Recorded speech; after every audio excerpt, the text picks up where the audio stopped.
Party മുഖപത്രത്തിലെ പ്രതിവാര പങ്ക്തിയിലാണ് ഗവർണറുടെ നടപടിയിലുള്ള വിമർശനം കോടിയേരി ബാലകൃഷ്ണൻ പരസ്യമാക്കിയത്. സമാധാനം ഉറപ്പുവരുത്താൻ ഗവർണർ നടത്തിയ ഇടപെടലുകളെ സർക്കാരുമായുള്ള യുദ്ധപ്രഖ്യാപനത്തിന്റെ പോർമുഖമായി കാണേണ്ടതില്ല.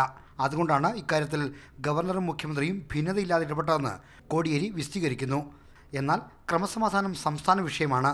അതിൽ തലയിട്ട് ഭരണഘടനാ വിരുദ്ധമായി ഇടപെടാൻ സർക്കാർ മറ്റാരെയും അനുവദിക്കില്ലെന്നും ലേഖനത്തിൽ പറയുന്നുണ്ട്. ഗവർണറുടേത് ഉപദേശകന്റെ റോൾ മാത്രമാണെന്നും കോടിയേരി ചൂണ്ടിക്കാട്ടി.